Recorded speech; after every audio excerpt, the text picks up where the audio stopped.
बांग्लादेश में अंतरिम सरकार के प्रमुख मोहम्मद यूनुस का तख्ता पलट कभी भी हो सकता है।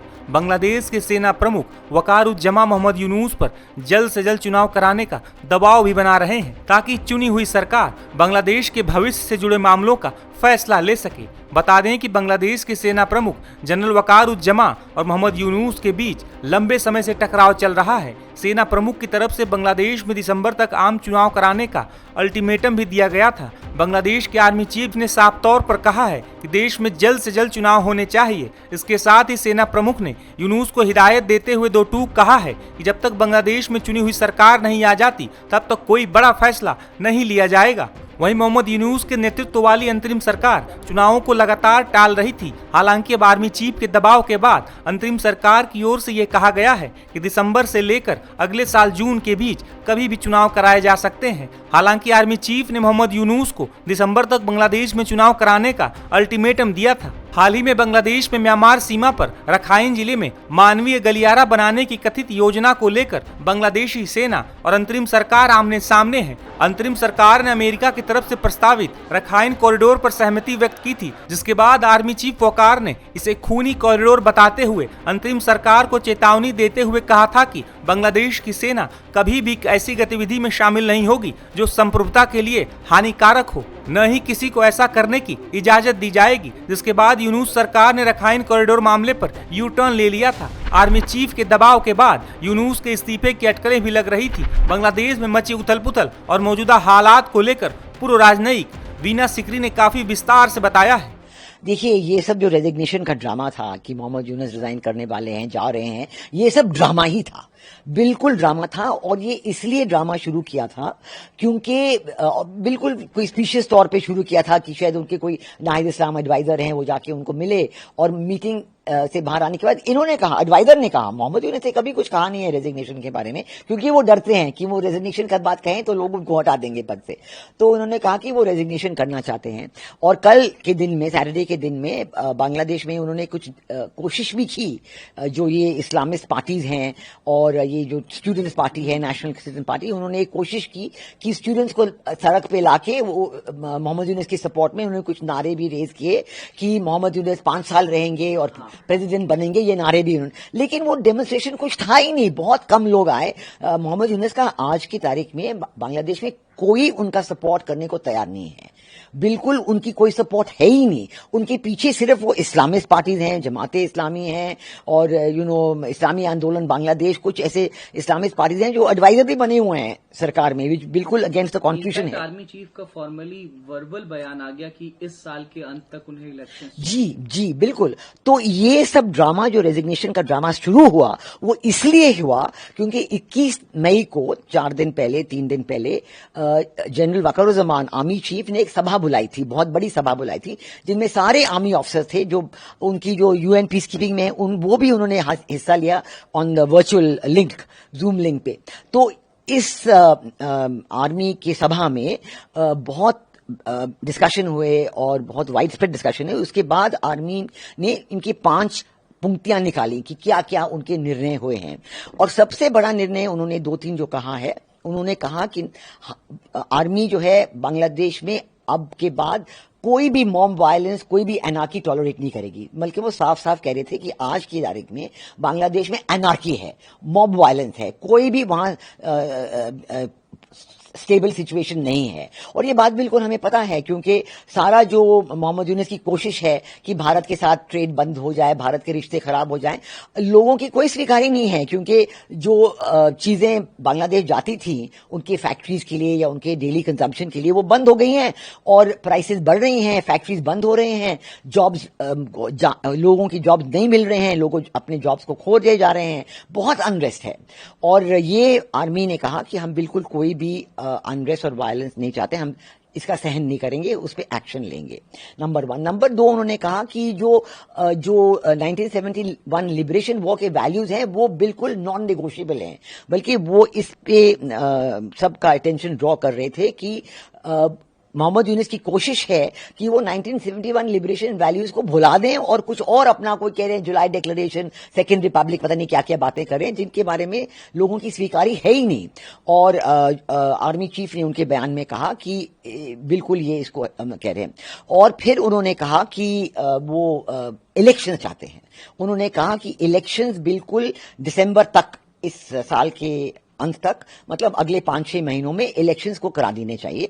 और इन इलेक्शंस के लिए ये जो सरकार है ये बिल्कुल रह ही नहीं सकती है। मोहम्मद यूनुस बिल्कुल सरकार में वो चला ही नहीं सकते हैं क्योंकि ये केयरटेकर गवर्नमेंट बन ही नहीं सकते हैं। इन्होंने सारे जो केयरटेकर गवर्नमेंट की जो शर्तें थी उन्होंने बिल्कुल उनको पूरी नहीं की हैं और वो बिल्कुल रह ही नहीं सकते केयरटेकर गवर्नमेंट। तो एक नए केयरटेकर गवर्नमेंट को अपॉइंट करने के बाद इलेक्शंस होने चाहिए दिसंबर से पहले। तो इसके लिए तो बहुत कम वक्त रह गया और वे बिल्कुल, आर्मी की कोशिश यही होगी कि केयरटेकर गवर्नमेंट बने और इलेक्शंस हो। चौथी बात जो उन्होंने कही थी, 5वीं बात जो उन्होंने कही थी, वो ये कि ये जो कॉरिडोर की बात चल रही है, ये जो ह्यूमैनिटेरियन कॉरिडोर की बात चल रही है, वो चाहते हैं, वो बिल्कुल आर्मी के लिए एक्सेप्टेबल नहीं है। और उन्होंने ये भी बिल्कुल साफ तरीके से कहा, सोवरेनिटी पर भी खतरा है। हाँ, उन्होंने सॉवरेनिटी पे खतरा है, लेकिन उन्होंने साफ तरीके से मोहम्मद यूनुस की सरकार, इंटरिम रिजीम, सरकार तो है ही नहीं, इंटरिम रिजीम को कहा कि देखिए ये सरकार जो है, ये रिजीम जो है, ये कुछ ऐसे डिसीजंस दे रही है आर्मी को कंसल्ट किए बिना। और वो ऐसे रिजीम जो हैं, और एक मिसाल उन्होंने दिया कि ह्यूमैनिटेरियन कॉरिडोर की बात जो है वो सॉवरेनिटी को अफेक्ट कर सकती है और ऐसे निर्णय बिल्कुल नहीं लेने चाहिए जिन निर्णयों की वजह से बांग्लादेश की सॉवरेनिटी और सिक्योरिटी पे आंच आए। और ये निर्णय आर्मी को कंसल्ट किए बिना लिए जा रहे हैं। ये निर्णय लेने का अधिकार भी नहीं है। उन्होंने कहा ऐसे निर्णय कैसे हो सकते हैं जो आर्मी के कंसल्ट किए के बिना हो, और इलेक्शंस होने चाहिए। ये बिल्कुल साफ कहा कि इलेक्शंस के सिवाय बांग्लादेश में कुछ और नहीं हो सकता है और सारे निर्णय जो हैं इलेक्टेड गवर्नमेंट लेगी। हालांकि बीते शनिवार से ही मोहम्मद यूनुस लगातार राजनीतिक दलों और इस्लामिक संगठनों से मुलाकात कर रहे हैं, जिसके बाद कई दावे किए जा रहे हैं। यूनुस के समर्थन में कई संगठनों ने ढाका में प्रदर्शन करने की कोशिश भी की थी, लेकिन आर्मी ने ऐसे विरोध प्रदर्शनों को रोकने के लिए पहले से ही तैयारी कर रखी है। बांग्लादेश की सेना खासी एक्टिव है और कई इलाकों में गश्त भी बढ़ा दी है। इस बीच शेख हसीना ने भी मोहम्मद यूनुस के नेतृत्व वाली अंतरिम सरकार पर करारा हमला बोला है। पूर्व राजनयिक बीना सिकरी ने शेख हसीना के बयान पर क्या कहा है, सुनिए। मैं साफ मैं ये कह सकती हूँ कि लगता है कि former prime minister Sheikh Hasina वो आर्मी की सपोर्ट में आ गई हैं, क्योंकि वो साफ कह रही हैं कि बिल्कुल उन्होंने भी ये रेज किया था। उनकी जब वो थे उन्होंने साफ कहा था कि कोई ऐसा एक देश है जो चाह रहे हैं कि सेंट मार्टिन का द्वीप जो है और अलग चीजें जो हैं उनके बारे में मुझसे बात, मैंने बिल्कुल इनकार, उन्होंने कहा था शेख हसीना ने कि मैंने इनका इनकार कर दिया है। बात ये कह रही है साफ साफ कि देखिए कोई भी ऐसे निर्णय हो, ये आर्मी के साथ डिस्कशन करके निर्णय हो सकता है और इलेक्टेड गवर्नमेंट का निर्णय होना चाहिए, ये उन्होंने साफ साफ कहा है। और मेरा ख्याल उनके जो रिमार्क्स हैं उससे बिल्कुल ये नतीजा निकलता है कि इलेक्शंस के सिवाय बांग्लादेश का और कोई चारा नहीं है। एंड इलेक्शन जो है वो फ्री, फेयर और इंक्लूसिव होने चाहिए। मतलब सारे जो पार्टीज हैं, एक ये जो रिजीम है मोहम्मद यूनुस का, जिसके पीछे सारे इस्लामिस्ट पार्टीज हैं, उन्होंने एक बार कह दिया कि हम अवामी लीग को बैन करते हैं। उनका कोई अधिकार है ही नहीं, उनमें कोई अथॉरिटी नहीं कि वो किसी पार्टी को बैन करें। ऐसे ही बैन कर दिया क्योंकि उन्होंने देखा कि अवामी लीग का वोट बैंक तो इंटैक्ट है और सारे लोग बांग्लादेश में यही कह रहे हैं कि आगे भालो छिलो, पहले अच्छा था, ये कह रहे हैं। तो वो देख के ये डर गए और उन्होंने उनको ये जानकारी पड़ी कि जो इनकी कोशिश 8-9 महीने से हो रही है कि उनका पॉपुलैरिटी बढ़े, इस्लामिक पार्टीज का पॉपुलैरिटी बढ़े, जमाते इस्लामी का पॉपुलैरिटी बढ़े, ये कोई हो ही नहीं रहा है। हाँ, वो ये भी सोच रहे हैं। हाँ, बिल्कुल उनकी पार्टी कोई बढ़ नहीं। ये जो नई पार्टी बनी है नेशनल सिटीजन्स पार्टी, जो सो कॉल्ड स्टूडेंट्स की पार्टी है, स्टूडेंट्स तो वो है नहीं और कह रहे हैं स्टूडेंट्स की पार्टी है। और जो कह रहे हैं कि पिछले साल जो हुआ, जो जिसपे डेमोन्स्ट्रेशन हुई थी और शेख हसीना चली गई, वो स्टूडेंट्स ने किया, वो स्टूडेंट्स तो थे ही नहीं।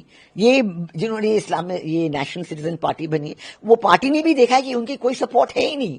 वो कोशिश कर रहे हैं कि हमारे पास सपोर्ट आए, कोई सपोर्ट आ ही नहीं रही है, तो इसलिए उन्होंने अवामी लीग को बैन कर दिया। ये तो बिल्कुल ये ऐसे कोई निर्णय है जो कभी रहेगा ही नहीं, क्योंकि ये उनका बिल्कुल कोई अधिकार नहीं है।